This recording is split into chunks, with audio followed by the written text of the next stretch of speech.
Haleluya. Haleluya. Tunamuona mtumishi wa Bwana Danieli. Danieli walikuwa kwenye nchi ya utumwa ama ya uhamisho Babeli. Haleluya. Lakini neema ya Mungu ilikuwa juu yake. Haleluya. Tumeona mstari wa kwanza kwamba mfalme aliamua kutengeneza watu ama kuteua watu. Soma ule mstari wa kwanza.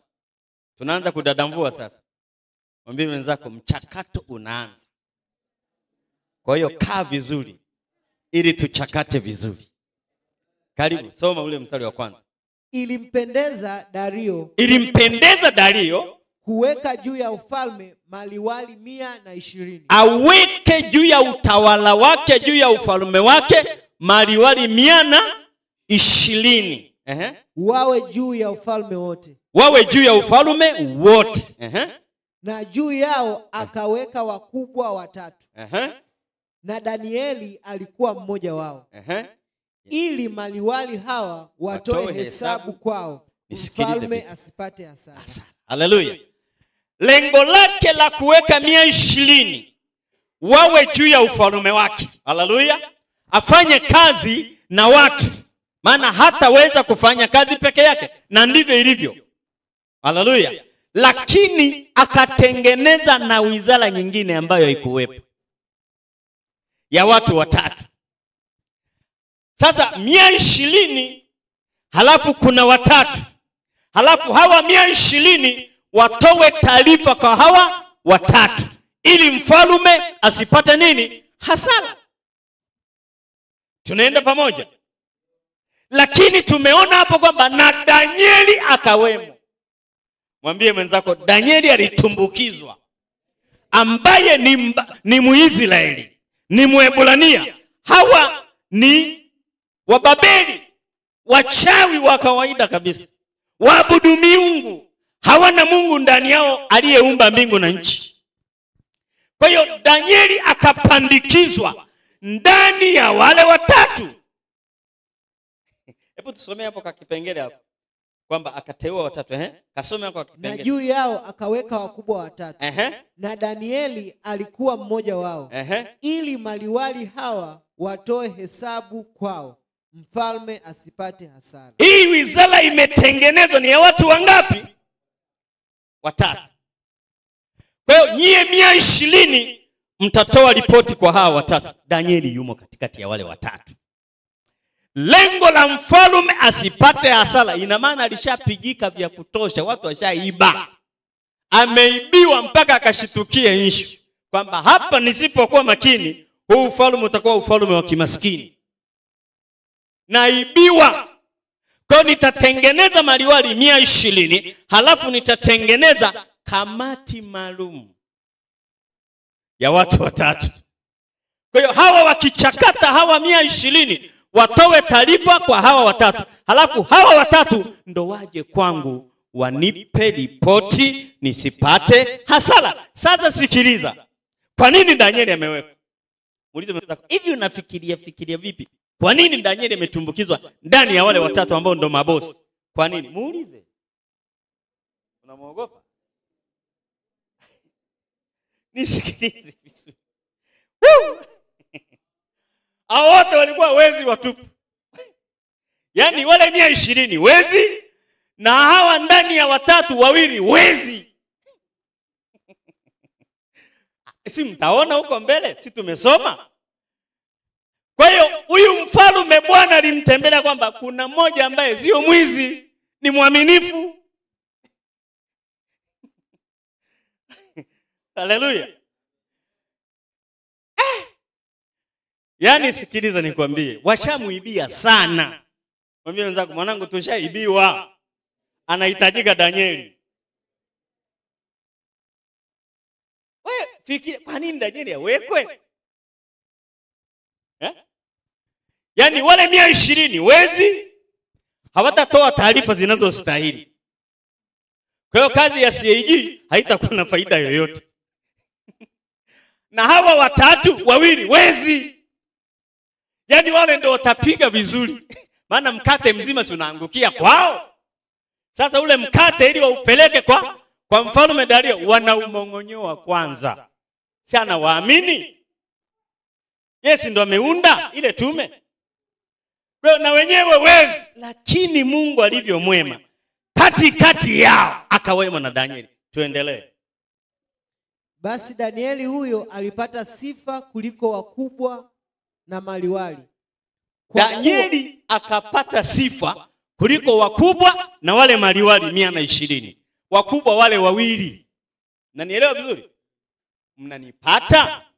Soma tena. Hawaelewi. Basi Danieli huyo alipata sifa kuliko wakubwa na maliwali. Kwa kuwa roho bora ilikuwa ndani yake. Naye mfalme akazimu kumweka juu ya ufalme wote. Pigie Bwana makofi. Jamaa anaendelea kutoboa. Mfalme kashitukia issue tena kwamba hawa nao wezi.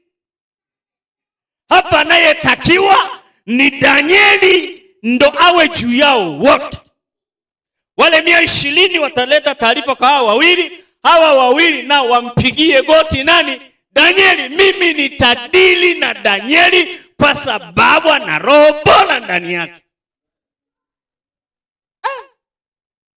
Ese jamaa naye alikuwa na Mungu. Kitu gani kilimshawishi ampandikize Danieli kwenye ufalme wake? Ashaibiwa sana. Ashaibiwa? Tayari na wale 120 wezi. Mwambie mwenzangu, mwanangu, wapigaji wa kawaida tu. Na wale wawili nao wapigaji, wale mabosi. Kwa hiyo sasa kilichofanyika, Dario akaazimu, akaweka makusudi, akaweka malengo, akaweka azimio kwamba wewe Danieli ndo bosi wa wote. Wapende wasipende. Kitu gani kimempandisha Danieli? Roho bora iliyokuwa ndani yake. Na wewe unayo. Mwambie wenzako, mwanangu, ninayo. Roho bora ninayo. Mimi sio wa kawaida. Kwa hiyo Danieli akapata nini? Sifa. Hivi unaweza kupata sifa hivi? Ina maana alienda akamwambia mfalme, hawa nao wezi. Lete dokumenti zote tulizokabidhi. Yaani alirudi kimya kimya. Mtu mbili mwanangu, mfalme na Danieli. Kwamba wale nao wezi wale, yani ile kundi letu la watatu kuna wezi. Roho Mtakatifu yuko peke yake. Wengine wote wezi. Lete document, wakabwaga pesa. Sasa sikiliza. Mimi document zingine ninazo hizi hapa. Nilizitoa nikazinyonya bila wao kujua. So tushaibiwa sana mwanangu. Haleluya. Tushapigwa sana, na mimi namwabudu Mungu aliye hai. Haleluya. Kwa hiyo alichokifanya akasoma zile ambazo wameleta wakiwa watatu. Zile dokumenti zote. Umeona hizo? Hapa umeibiwa, hapa sijaibiwa, hapa tulia. Na zileta sasa zile zenyewe ambazo wale walizileta wale 120. Hapa katikati zilipigwa tena. Kwa hiyo mimi nilizinyonya kwenye kompyuta. Akamwekeza. Wewe ndo ilivyo. Mzigo wote ndo uko hivyo. Sasa kwa hiyo wote umepigwa mwanangu. Sasa wewe mbona wewe nawazuiaje wewe? Mimi mwenyewe mgeni nchi. Ndio maana nimekuja ufanye kitu. Asema Danieli akapata nini? Sifa. Kwa unachokifanya kinaweza kukutengenezea sifa au aibu. Habari ndio hiyo. Unafikiria alianza kukaa vizuri, anaamka anavaa suti ya dark blue, leo navaa nyeusi, ya maruni. Subutu. Si nikapige black nini mnaitaga? Mnaita nini? Iko kule huko. Ili nionekane niko vizuri ili nipate upendeleo kwa nani? Subutu. Utapiga super black, utapiga suti ya maruni, utapiga dark blue, mwanangu, ngoma kimya. Watu wanaangalia kazi unayoifanya. Mimi siwezi kulazimisha nipe Msimbazi, wala mimi nakaa tu kwenye eneo langu, utaitoa mwenyewe. Mimi si ndo nakwambia. Ukigangamana huko, lakini itakiwa nimpa, amenibariki, lakini acha tu mimi hata sijui kwamba unashurutishwa huko. Sasa bolo ilete tu ili wana amani. Pigie Bwana makofi. Sitakaa nikushawishi nataka 20,000, wala sinaga hizo. Mimi napiga nini? Kazi. Nikipata sifa njema, mwenyewe utaninunulia shati, utaninunulia viatu, utanipa hela mwenyewe.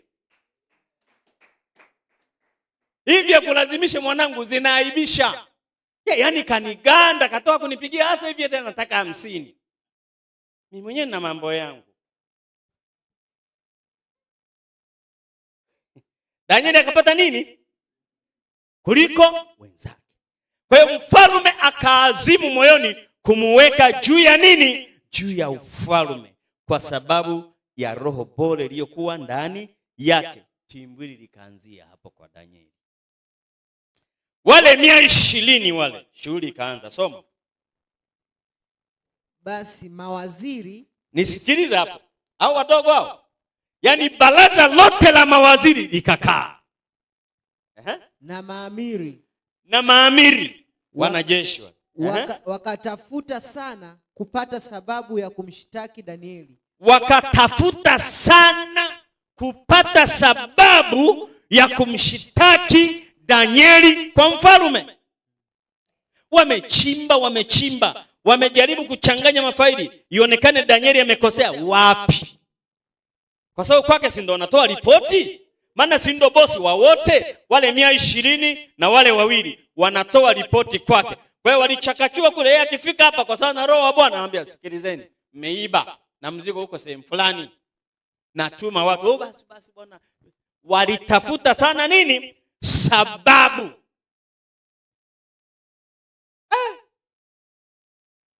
Yaani mafanikio yanaletaka uadui mwingi. Usifikiri ndo walimshangia, yani umeinuliwa, tutafanya kazi kwa raha, ni bora. Wapigaji huwa hawapendi wewe uinuliwe. Yaani wapigaji roho ya ubinafsi ile, yani kila kitu akusanye yeye, hatapenda wewe uinuliwe. Hatapenda. Kwa nini? Unazuia wizi wake. Unazuia kila anachotaka ngangane hata kama sio cha kwake. Unaelewa maana ya ufisadi? Unaelewa?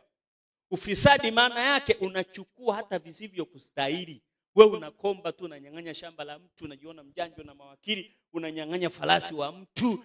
Umeenda kwenye ufuko wa mtu umesema ufuko wote wangu, unatengeneza hati ya uongo. Wewe fisadi. Wewe nini? Fisadi. Juzi mpina alisema itengenezwe sheria ya kunyonga mafisadi. Yeye unakuta tu mtu gileda lipo, mwanangu, linatikisa kijumba chako, na ndo ulijenga uzeeni hicho mwanangu, ile yale mafao ya NCCF mwanangu liko kenge. Vipi ulijenga kwenye kiwanja changu hati hizi hapa, na wewe unayo hati. Sasa unabaki unajiuliza, yani hichi kiwanja mimi nikipata mwaka 84 nikaenda Ulaya, hamna lolote. Ufisadi. Kwa hiyo fisadi yoyote hatapenda wewe kuinuliwa, kwa sababu unamnyima ufisadi wake kuutekeleza. Kwa hiyo ikainuka vita, mawaziri wakatafuta sana sababu ya kumshitaki Danieli. Walipata. Soma. Lakini hawakuweza kuona sababu wala kosa. Kwa maana alikuwa mwaminifu, wala halikuonekana kosa wala hatia ndani yake. Unaona sasa, uaminifu wa Danieli ulimuokoa. Angedokoa tu na yeye 2,000,000 ingekula kwake. Yes, ndo. Yaani Danieli kama nikupiga yeye ndo angepiga sasa. Kwa sababu yeye si ndo anapeleka ripoti Ikulu peke yake. Angegawa mzigo kati kwa kati. Kishangaa anajenga Dubai, Afrika Kusini kawekeza, si wapi, kwa nini? Yes, ndo kaaminiwa. Lakini akasema mzigo wote nitafikisha mezani kwa nani? Kwa mfalme. mimi nimeokoka. Unajua iko hivi, mapepo yanajua kabisa umeokoka, watu wanajua umeokoka, na wanaamini walokole ni waaminifu, na unacheza nao vikoba. Na siku hizi wengine ndo kuna vile vyama vya kufa na kuzikana, mnachangia kwa mwezi. Mimi sina hicho. So nimeingia juzi cha mkoba RBC men RBC. Kile cha kufa na kuzikana ikipita miaka 5 hujafiwa unachangaga. Yezi kaingia roho ya kufiwa. Mimi ndo nakwambia.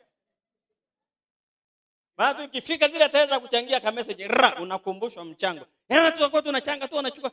Unataka ufiwe? Yaani tafasiri yake ukiona zinakuuma kutoa, ina maana unataka utoe, si unataka kutoa ili upate? Yaani huwa wanawekeza, siku akifiwa afanye nini? Apewe. Kwa hiyo mwanangu jiandae kufiwa. Mapema. Yaani ukianza, hii michango nayo. Yaani miaka 3 fulani alichukua, unataka sasa ufiwe. Yaani tafasiri yake ndio hiyo. Si bora vikoba vile ambavyo mnavunjaga mwisho wa mwaka. Si ndo maana yake? Sasa hichi cha kufiwa chenyewe kinabomolewa kisanduku kama umefiwa. Sasa unashangaza mtu ameokoka anatengeneza mazingira. Nimefiwa na baba. Kumbe baba ashakufa mwaka 82. Kafa shangazi. Yaani kama hivyo fiwa juzi na babu ningewachimba mkwala.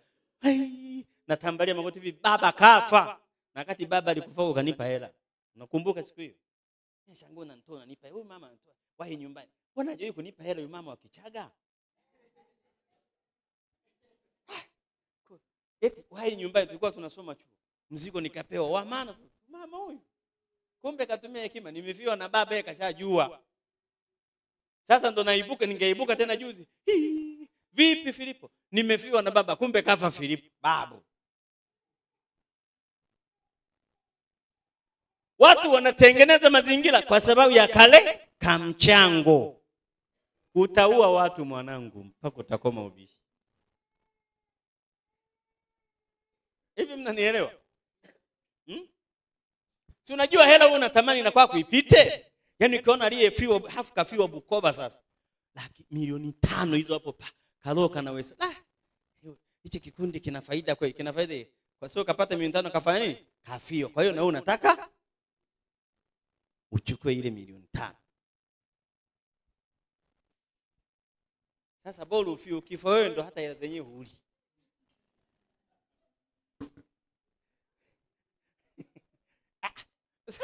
Wewe mchangiaji si ndo umekufa? Wewe watu wanajisoma hata wale ambao walikuwa wachangi.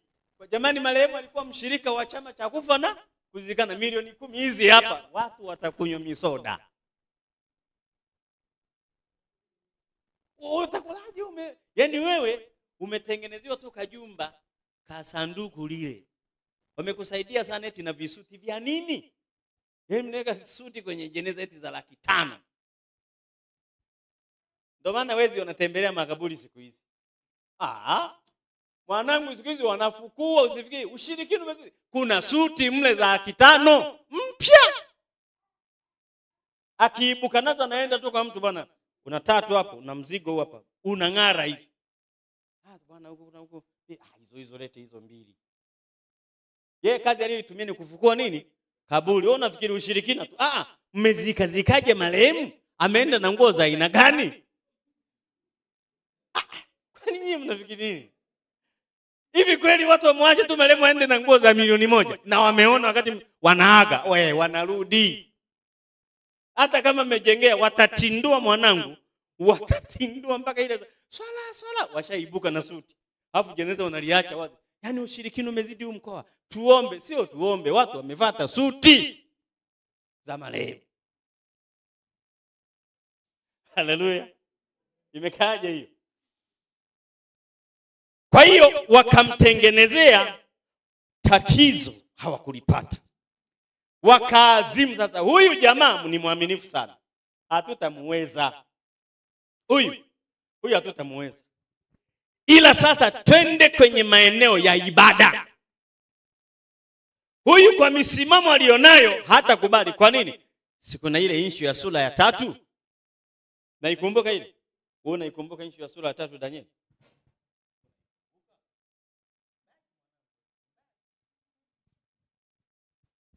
Issue ya sura ya 3 silisimamishwa sanamu.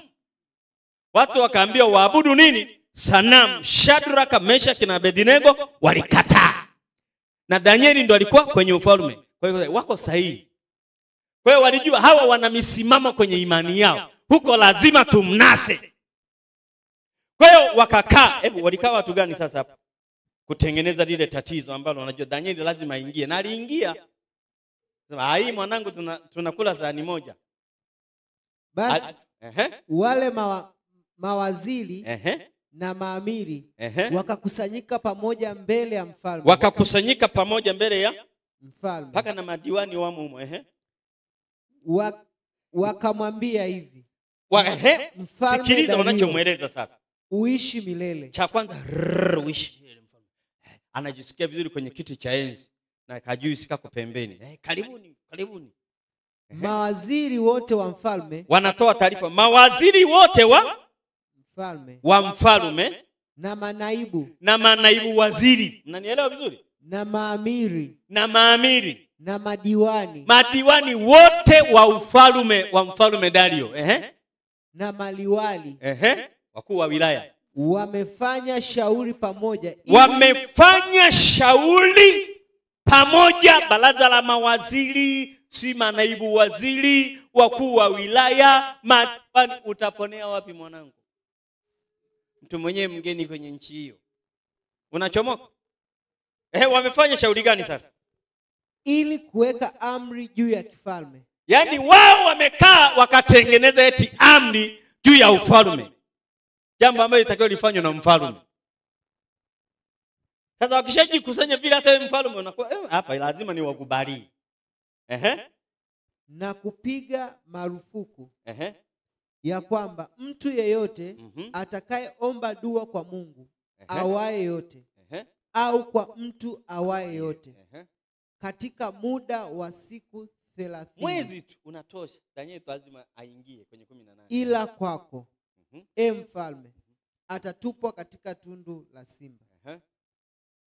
Sasa mfalme, piga marufuku ukatie sahihi maandiko haya yasibadilike kama ilivyo sheria ya Wamedi na Waajemi isiyoweza kubadilika. Haleluya. Melala. Haleluya. Au mnasikiliza kwa makini? Jopo limeenda ikulu kwa mfalme. Limepeleka hoja yenye maandishi yenye mkakati. Mwezi mmoja tu. Kwanza walichokifanya wakamtanguliza mfalme. Watu si wanapenda kusifiwa, kuabudiwa, si unaelewa Waambia, bwana sikiliza. Mawaziri wote, manaibu waziri, kama ni wa wizara ya maji, si wa wizara ya madini, wote na waziri mkuu akiwemo. Tumepatana jambo moja, madini wote wamo wakuu wa wilaya, yani kiufupi serikali nzima. Haleluya.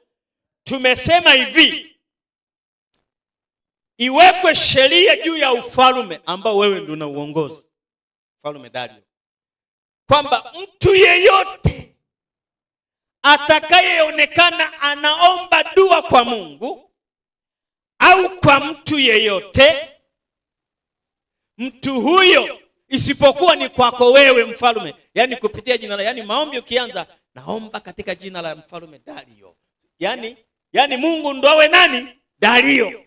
Alijisikie vizuri.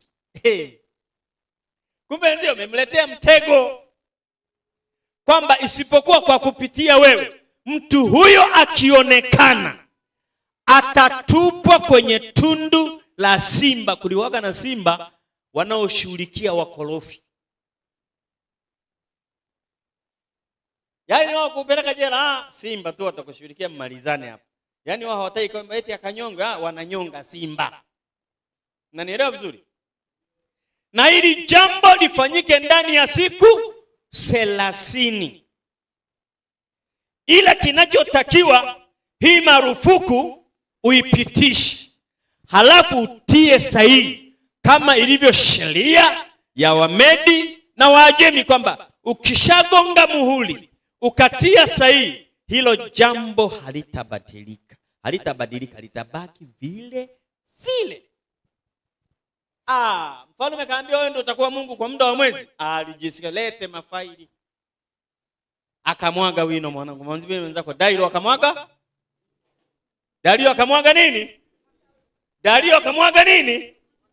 Kwa alipomwaga wino, maombi yoyote yanayoombwa kwenye ufalme wake na utawala wake yaombwe kupitia jina la mfalme Dario. Mwezi mmoja tu awe Mungu ndani ya mwezi. Mwanangu akamwaga wino na kuwa Mungu kwa muda wa mwezi. Kumba anatafutwa mpenzi wake Danieli ambaye analeta faida. Yeye hajui. Walipomaliza mambo hayo, Danieli akasikia kwamba sheria imeshapitishwa. Sasa hivi wewe unapenda kuomba mara 3 kwa siku. Maombi utakayofanya ni kuomba kupitia jina la mfalme nani? Dario. Alipopata zile habari, Danieli alitoka ofisini. Hivi mnajua kwamba alikuwa na ofisi kubwa yule jamaa? Mnaelewa? Ila yeye kwenye mambo hakushirikishwa. Kwa sababu kumbuka yeye ndio mpokea taarifa zote, anazipeleka wapi? Ikulu. Hii ilimvuka. Watu walienda mazima kwa nani? Kwa Dario. Akasema hapa kuna jambo, na alikuwa anaelewa kwamba natafutwa. Kwa hiyo alipopata zile taarifa, alifunga ofisi akaenda nyumbani siku ya kwanza. Siku zote alikuwa anaomba madirisha yamefungwa. Siku ile ya kwanza akayafungua madirisha kwamba si mnanitafuta, mmenipata. Yaani hata wasipate tabu ya kufunga CCTV kamera eti mpaka wakaingie kwenye Kanani. Siku ya kwanza hivi aliomba yeye. Yaani unapita na aliomba sasa kwa yale makelele ya walokole. Akaanza maombi, Baba uliyeumba mbingu na nchi, Mungu wa Ibrahimu, Isaka na Yakobo, uliyewatoa baba zetu utumwani Misri. Cha kwanza ninakushukuru kwa sababu uliigawa bahari ya Shamu. Ninakushukuru Bwana kwa sababu uliwapa chakula jangwani. Walipotaka nyama ukawapa kwale, kwa upepo wa kisulisuli. Wewe ni mwaminifu, uligawa mto Yordani wakapita. Walipofika kule Kanani, wewe walipokusifu uliangusha ukuta wa Yeriko. Ndio yalikuwa maombi yenyewe ya kumsifu nani? Bwana. Ya kwanza, ya pili. Kwa hiyo wao kazi yao waliacha tena kazi za ofisini. Kukicha kwenda kusikilizia maombi ya Danieli. Kazi zifanyiki muda wa mwezi mmoja. Wakaenda hivyo mpaka siku 30 zilipopita. Jamaa ameomba mara 3 kwa siku 30. Nipe majibu. 3 mara 30. Siku ngapi? Alipiga vipindi 90. Viliwatosha. Vipindi 90 vilifanyaje? Wale jamaa viliwakamata vizuri. Mawaziri, manaibu waziri, wakuu walikamatwa mwanangu vizuri. Wakaja sasa, mfalme tumekuja, mwezi umeisha. Mwezi umeisha. Ile marufuku uliyokuwa umeitia sahihi, ukagonga na muhuri, lisibadilike neno lolote, kama ilivyo sheria ya Wamedi na Waajemi, Danieli ameivunja. Imevunjwa na Danieli anayekupa taarifa. Yaani mtu wako uliyemwamini sana, ukatuona sisi Wakaridayo, watu wa taifa lako hatujasoma, ukatuona sisi ashavunja. Yaani wewe mfalme, hivi kwanza ulianzaje kumwamini mtu mgeni, mtumwa huyu tumewateka? Mambo mengi yaliongelewa pale. Si unaelewa? Kafanyaje? Kaihalifu marufuku yako. Hajaitekeleza. Amen. Dario aliumia sana. Biblia inasema alikasirika. Usije ukafika kwamba alikasirika kwa sababu yani aliumizwa kwa sababu ni mtu anayemtegemea. Ila alichojua ni hiki, huyu jamaa anamwabudu Mungu, ni mtumishi wa Bwana, na ndio maana nilimweka. Sasa simba toka wiki nzima, mwezi wote hawajala mtu. Yani unajua aliwaza Danieli ndo anaondoka jamani. Ilimuumiza sana. Simba wala akiwafikiria wanamwezi hawajanyonga mtu kwa kupitia wale simba, halafu msala umemwangukia Danieli. Ilimuumiza, alijisikia vibaya. Mwisho wa siku akaamuru Danieli aletwe. Mfalme usifikiri alikuwa na furaha akiwaza wale simba, huyu jamaa habaki.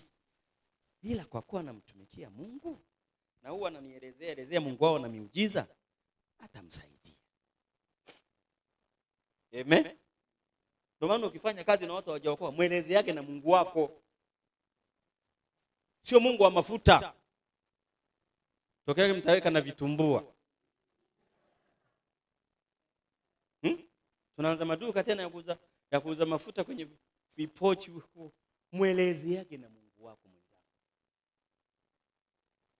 Ile utakapomwelezea tu vitu anavyofanyaga, wataanza kukuogopa hata kabla ya kukuloga. Kwa hiyo yani huyu Mungu ninayemwabudu, ilitokea issue fulani, ilikuwa Musa na Mfalme Farao. Kwa hiyo Musa alikuwa na fimbo, ile fimbo akaitupa ikawa nyoka. Wale wa China wakaleta fimbo zao, lakini nyoka ya Mungu wa Musa, ile fimbo ya Mungu wa Musa ilimeza nyoka. Kumbe jamaa hawa hawalogeki. Kwa hiyo itakuepushia hata ile mambo ya nafunga kila roho za wachawi. Ushaeleza Mungu wako anafanyaje? Kwa hiyo anakuwa na kiholo muda wote. Tutamngoaje ofisini huyu? Kwa hiyo ashamuelezea Mungu wake Danieli. Kwa nani? Kwa Dario. Kwa hiyo akaamuru Danieli aletwe. Mawaziri wako hapo, maadui zake, kamba kiko wapi? Sasa ndo tutapiga vizuri, tutaiba. Kwanza ile gorofa yangu imeshaisha, huyu jamaa kanichelewesha sana. Yaani watu wana viwanja hawajajenga kwa sababu ya nani? Ya Danieli, maana amedhibiti wizi. Kwa hiyo hasira walionayo ni kubwa. Kwamba yani huyu ndo tunamalizana, yani mwezi unaofuata ni mwezi wa makusanyo. Dawe hana Mungu. Ndo walikusanywa wao sasa. Haleluya. Danieli akakamatwa. Mwambie mwenzako, mwanangu Danieli anatoswa sasa. Hapo simba hawajala mtu siku nyingi. Mekaje hiyo? Unaweza katoroka. Hivi nyinyi simba kwanza mshawahi kumuona? Maana tusiongee tu kwamba simba. Sio wale mnaouziwa Ilala wale wa matoi wale. Namjua, kumbe ulimuona kwenye TV. Mwanangu simba kiitika hapa, fulani nzima ili moja anafunga mlango. Unafunga mwenyewe, fisi tu mwenyewe anatishi, itakuwa simba. Mimi kwa na baba yangu ilikuwa si mwaka 89, alikuwa anakaa Sumbawanga huko. Wasukuma, unajua Wasukuma? Wasukuma ni wachunga ng'ombe. Mwambie pastor kwao ni wachunga ng'ombe. Hata mimi nimechunga. Mimi nijazwa Roho Mtakatifu nachunga. Nilinena ng'ombe walisimama kuniangalia. Na kata ruga mwanangu. Na mimi kuhubiri nimejifunzia kwenye ng'ombe. Unajua ng'ombe? Wewe unajua ng'ombe? Sio wale unamfungia kwenye zizi mwezi wa kwanza mpaka wa 12 kwa kizungu. Wale ng'ombe wetu wale waasi tunawapaka na majina. Ukumuita Masonga, anasimama. Njoo, anakuja. Kabisa, sio utani. Kuna Wasukuma huko. Wewe pendo umejificha wapi?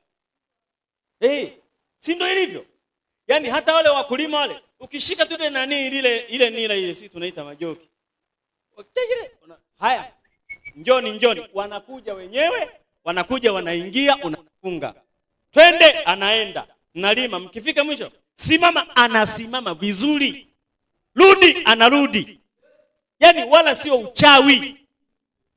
Kwa hiyo mimi nikaanza kuhubiri, na tafuta somo langu Naimba, nikiimba na wasemesha, wanasimama hapo msikio wanaweka hivi. Inapigwa gospel. Tukimaliza ndo naenda kunywesha. Sasa tuache hiyo, nilete ile ya baba mdogo. Yule baba mdogo alikuwa anaishi Sumbawanga. Akaua simba. Akaua nini? Kwa mkuki. Na ile ngao ile. Simba yule aligombana, akaja akamlaza. Baba mdogo alimchoma na ile na ule mkuki. Pa! Simba akafa. Kwa hiyo alianza kupita kila nyumba ya ukoo. Akifika hasalimii, ni zizini. Namchagulia ng'ombe mmoja aliyenona wa shukrani.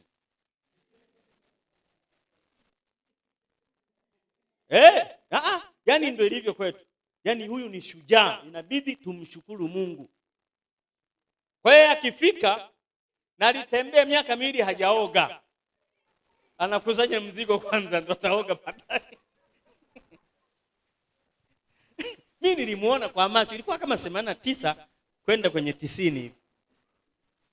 Akifika zizini, na akifika wale ng'ombe, wewe fikiria mtu kaua simba, ng'ombe wenyewe si lazima wamuogope. Wanalalia upande mmoja. Alafu anasema ananyosha huyo hapa. Kama ni wawili mnambagulia anaweka. Anaenda tena kwa nyumba ya mtu mwingine. Na jina lake alikuwa anaitwa Mwalimu kama jina la baba yangu. Alikusanya mzigo wa kutosha. Kwa sababu gani? Ameua nini? Simba. Sasa Danieli, sasa hebu fikiria, ndo simba ninayemuelezea. Yaani huyu kaua tu, alipewa ming'ombe ya kutosha karibu 300 400. Alirudi Sumbawanga na ming'ombe ya kueleweka. Ndo akaanza kuoga sasa, mshiko si upo.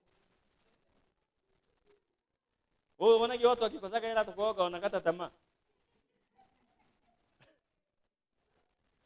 Yaani unawaza chai ujanywa. Uko kuoga unaoga sana. Mchana yenyewe haisomeki. Usiku ndo kabisa useme wanazanga tu mtu muda wote kala vipi? Sijisikii vipi? Hajala na hana uhakika wa kula. Wewe saa 5 hii mbona unakaa umelala? Nimelala. Vipi sijisikii? Sema tu mwanangu, pagumu nikutumie japo 5000. Ili ule uoge na umelemete mtaani. Haleluya. Kuna mazingira ni mtu sio pepo, ana pepo la uchafu. Sio pepo la uchafu. Mazingira. Hela hamna mama. Hapo sasa ndo siku hizi kuna marejesho Jumanne hiyo hapo hela za mwingi. Usipime. Haleluya. Kwa hiyo Dario alikuwa kwenye wakati mgumu sana. Simba kule wanaunguruma, wana njaa. Na wakutoswa ni Danieli sasa kapatikana. Wakamkamata Danieli. Kwanza akamwambia Mungu naye mtumikia. Hebu soma hilo eneo. Basi mfalme akatoa amri, nao wakamleta Danieli. Wakamtupa katika tundu la simba. Mfalme akanena akamwambia, anamwambia sasa nani? Danieli, mfalme huyu. Ashatupa tayari.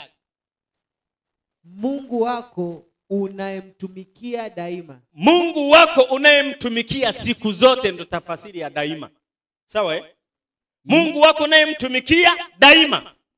Yeye atakuponya. Yeye jambo la kwanza anamtia moyo Danieli, anamwambia Mungu atafanya nini? Atakuponya. Kwa hiyo Danieli alipoingizwa kwenye tundu la simba, alienda na neno la unabii wa mfalme Dario. Anamtamkia kuponywa na Mungu anayemtumikia. Likaletwa jiwe. Baada ya kutoa lile tamko, likaletwa jiwe. Mfalme yuko pale. Likawekwa mdomoni mwa lile tundu. Likafunikwa lile tundu, mwanangu utoki. Naye mfalme akalitia muhuri kwa muhuri yake mwenyewe. Tena na kwa muhuri ya wakuu wake. Yaani muhuri wa kwake akagonga, na wale jamaa baraza la mawaziri, wakuu wa wilaya na madiwani wakagonga. Atachomoka huyu jamaa. Lisibadilike neno lolote katika habari za Danieli. Lisibadilike neno lolote katika habari za Danieli. Kwa hiyo akagonga nini? Muhuri. Akaliweka. Akaondoka akarudi nyumbani. Mwambie wenzako kuna mfungo pia wa usiku. Rudia tena. Kuna mfungo wa nini? Wewe unajua tu mfungo kama wale jamaa wa hapa. Wale sio kwamba wanafunga, wale wanawahi kula. Wale wanakaa Mombasa wale nani? Dubai Wewe mtu kanya kula daku. Ajili piga ni maji ya barafu. Ndio kufanya sukari nyingi na watu wanakula ovyo. Jukumewe ziko hapo zina sukari. Yaani ile jioni tu saa 12 mtu anaweza kafia kwenye mkeka mwanangu. Unaona? Kwa hiyo halafu sasa saa 10 mtu ile sasa nakula daku ubwabwa. Unajua ubwabwa mwanangu? Na misamaki na maharage Sasa kutwa nzima huyu ana njaa huyu. Kawahi kufanya nini? Kawahi kula. Haleluya. Kwa hiyo Dario alifunga mfungo wa usiku. Soma, au tunasema pastor siku hizi anachapia, mimi sichapiagi mwenzangu. Kisha mfalme akaenda nyumbani kwake. Akakesha usiku kucha. Akafunga. Na vinanda havikuletwa mbele yake.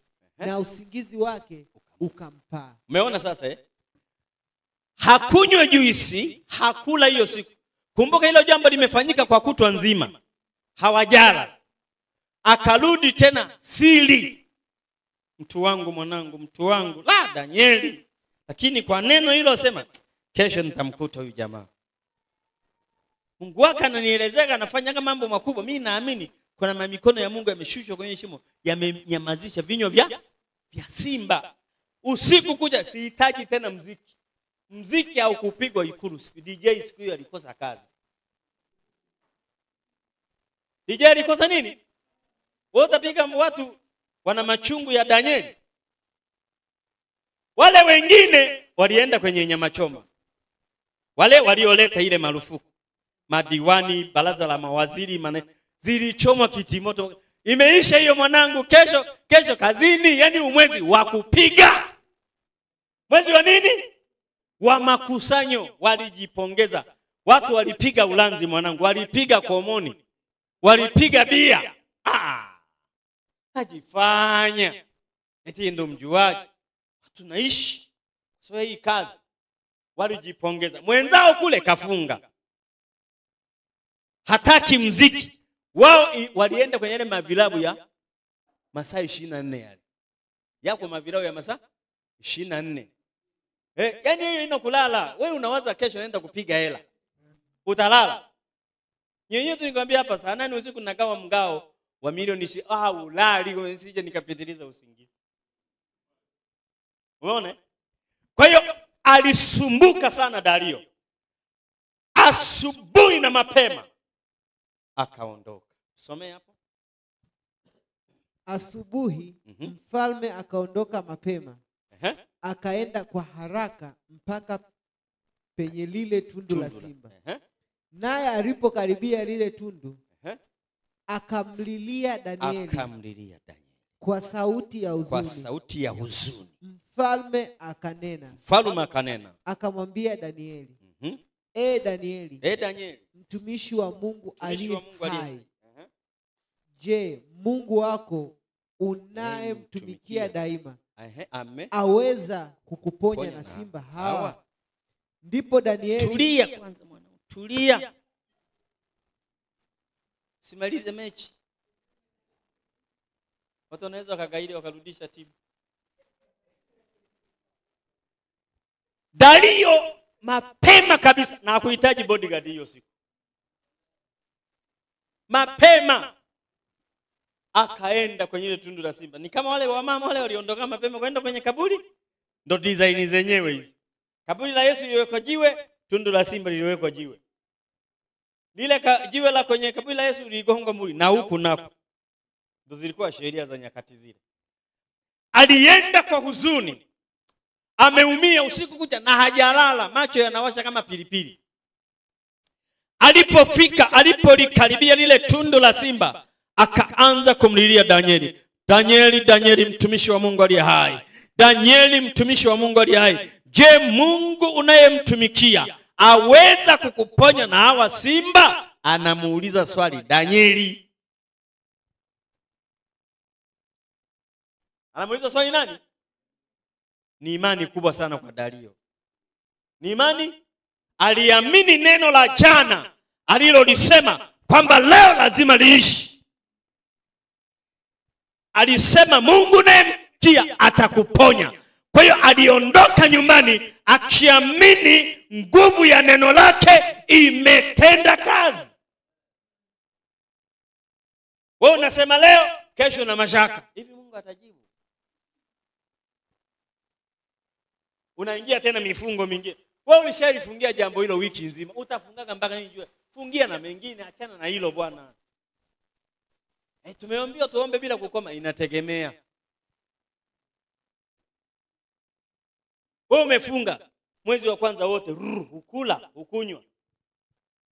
Mpaka toka tunajiuza labda mwenzetu tunapatwa na madhara ya kiafya. Kumbe unafungia jambo zito. Siku namshukuru Mungu leo nimemaliza maombi. Baada ya wiki mbili hivi Mungu atajibu. Ngoja tena nifunge na mwezi wa 3. Kula mwanangu, kula.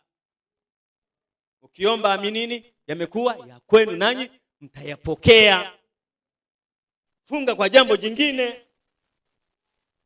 Unazidiwa na Dario, alisema jana, anaamini leo neno linaishi. Danieli mtumishi wa Mungu aliye hai. Mungu naye mtumikia, je, aweza kukuponya na hawa simba? Danieli alijibu hakujibu? Alijibu nini? Ndipo Danieli akamwambia mfalme, mfalme, uishi milele. Kama kawaida, niko mahali pazuri, uishi milele. Yaani huku kuna raha. Nashika ndevu za simba. Wana masikio mazuri. Naogelea kwenye uwepo wa nini? Wa simba. Mwanangu, imekaaje hiyo? Chui tu mwanangu anakutoa jasho. Sasa chui mbali. Ngedele mwanangu, ngedele. Utaluka viunzi. Joseph, wewe sasa kama wale unawaogopaga. Ngedele.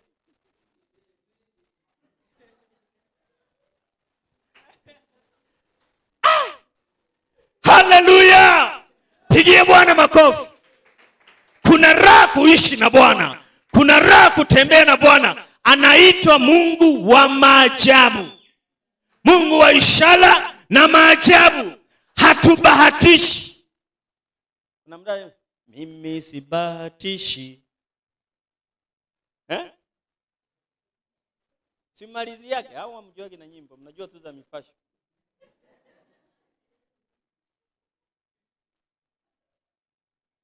Haleluya. Mkono wa Mungu. Haleluya. Danieli akamjibu nani? Mfalme. Jambo la kwanza, anamsalimia. Mfalme, uishi milele. Kazi inaendelea. Hafi mtu. Soma mtumishi wa Bwana. Mungu wangu amemtuma malaika wake. Mungu wangu uliyemtaja jana. Haleluya. Alimwambia Mungu unayemtumikia atakuponya na hawa simba. Huyo Mungu wangu uliyemtaja jana katuma malaika wake. Neno lako ulilolisema limetendeka. Wewe fikiri Danieli kuna muda wa kuomba? Ashaomba mwezi mzima. Ana uhakika. Haleluya. Kwa hiyo malaika aje kufanya nini? Soma. Mungu wangu amemtuma malaika wake. Naye ameyafumba makanwa ya simba. Nao hawakunidhuru.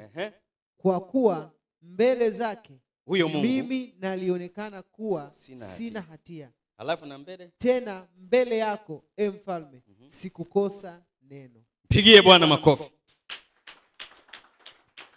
Haleluya. Haleluya. Mungu amemtuma malaika, amepiga pini vinywa vya simba wote. Mnazijua ndonya nyinyi? Jose, na wewe unaijua ndonya? Sasa siku hizi vibibi vile vimepungua. Wewe unajua ndonya? Wewe mtu wapi? Ndo kabisa ndonya huwezi kujua. Kule labda mbege hivi. Ndafu. Ndonya. Nisikilize vizuri. Kuna wabibi wa Kimakonde wanatoboaga hapa. Wanatoboaga wapi? Alafu anaingiza pini ya mpingo, inachonga umambo fulani. Mambo mnazijua zile za kuangikia ngozi zile. Inapigwa ile mwanangu akipiga ile ndonya ile tam haongei. Yaani ongea unavyoweza bibi wa Kimakonde akapiga nini? Ndonya. Hamjaonaga? Siku hizi wamepungua. Mabishop unajua wale wabibi, ushawahi kuona? Au na wewe ndo Kilimanjaro? Unazijua ndonya mama? Hujui? Siku hizi wamepungua.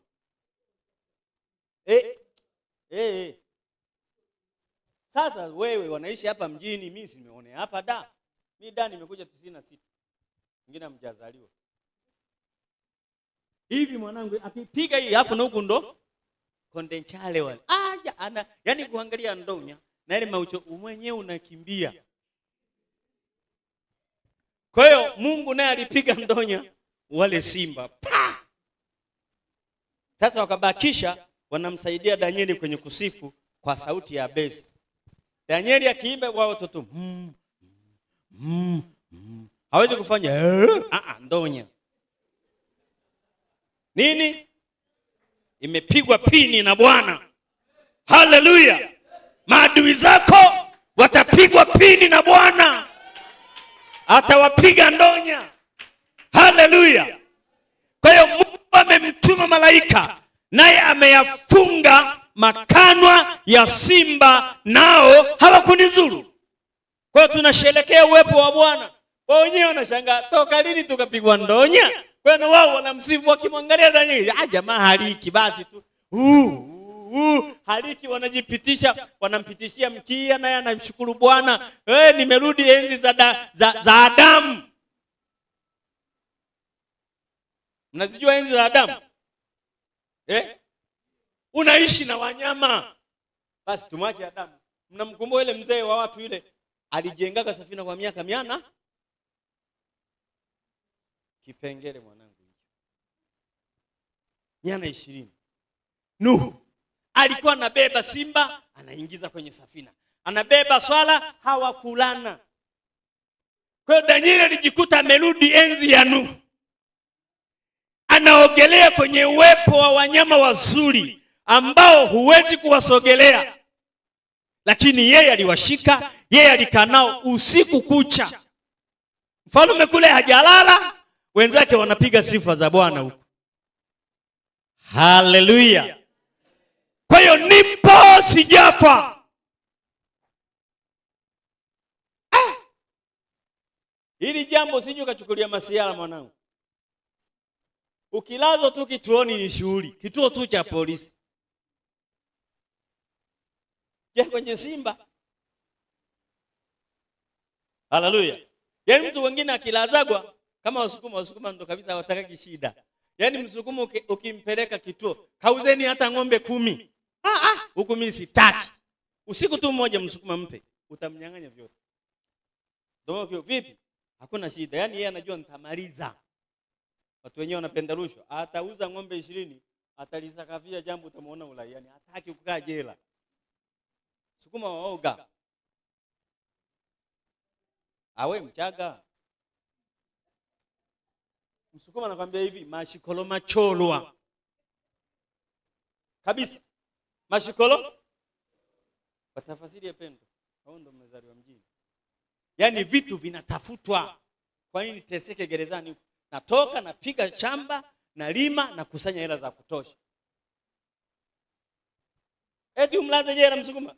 Kwanza ukikaribia tu kituoni, tumalize bwana, tumalize. Yaani tu ile mnakaribia, anakuambia tumalize. Yaani wale hata mtendaji tu akata anawachachafia. Na ndio maana usifungue kesi na Msukuma. Hata yaani yeye atahonga mwanzo mwisho. Hawatakagi shida. Hakai kula zile asinywe maziwa wapi. Haleluya. Kwa hiyo malaika walifanya kazi ya kufunga midomo ya simba. Ikawaje sasa mtumishi? Basi mfalme akafurahi sana. Mpigie Bwana makofi. Aliposikia taarifa za Danieli kwamba niko salama, Dario alifurahi sana. Akasema kazi inaendelea. Bwana ni mwema, Bwana ni mwaminifu, huyu ndo Mungu. Haleluya. Ili watu wamwabudu Mungu wako, onyesha msimamo. Wewe ukipelekwa hivi unaenda. Naambia tuishi kama, ukienda kwa Warumi, uishi kama Warumi, inategemea. Lazima ifike mahali wajue una Mungu. Mimi mwanangu niligalambuaga mwaka 93. Mwaka 93 nilivyokoka mwezi wa kwanza tarehe 30, nikabatizwa mwezi wa 3, wa 4 nikaanza utumishi. Haikuchelewa. Sasa ukatokea msiba, babu mmoja akafariki. Wana imani fulani Wasukuma, ukifa kama una mifugo unaondoka na ngozi.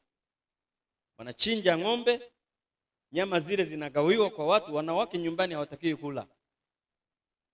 Ni tambiko hilo. Sawa eh? Kwa hiyo sasa tukazika, tukamfunika yule jamaa na ngozi, tukamfukia. Tukarudi sasa kugawana nini? Minyama ile.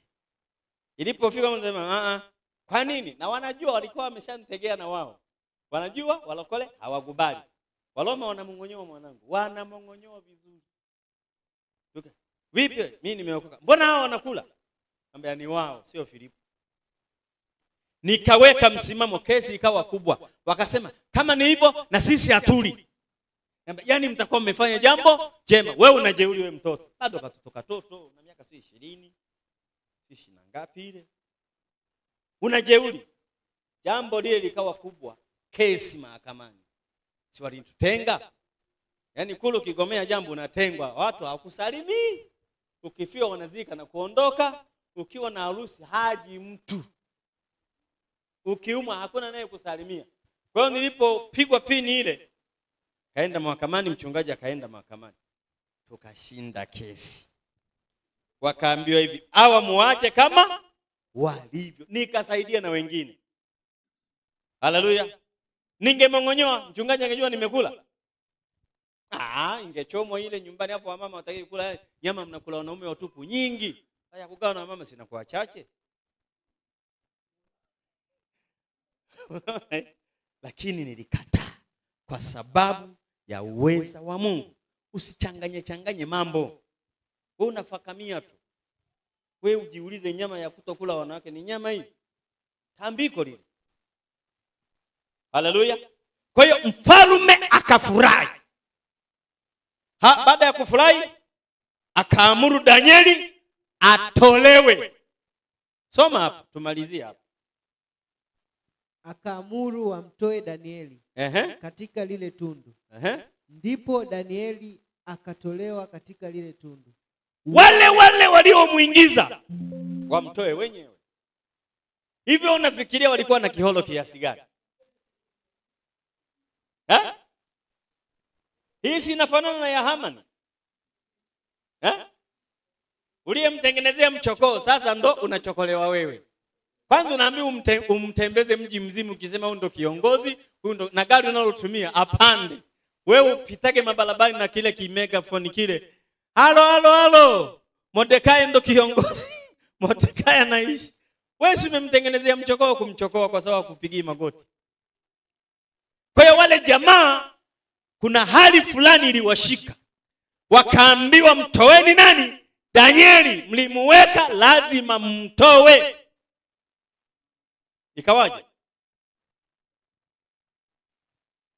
Wala dhaha lolote halikuonekana mwili. Ndipo Danieli akatolewa katika lile tundu. Wala dhara lolote halikuonekana mwilini mwake. Halafu ikawaje? Kwa sababu alikuwa anamtumaini Mungu wake. Unatumaini nini? Baada ya kuomba, jaribu inapokuja, tumaini lako ni lipi? Au kwa Mungu wa Ekroni? Nimeandikwa, jisaidie naye Nilishaka tafuta Mwanzo mpaka Ufunuo, sijaonanga hilo andiko. Yaani Danieli kama nikupiga hiyo unaweza kumsaidia Mungu kazi kweli. Kwa sababu yeye Simba hao sasa unajisaidiaje kwa mfano? Simba ndo hao hapo. Unajisaidiaje sasa? Ili Mungu naye akusaidie. Hilo andiko mwambie mwenzako halipo. Ni swaga za mjini za watu waliokata tamaa na kuacha kuomba. Yaani ili ujisaidie uibe kidogo hata kuchoma.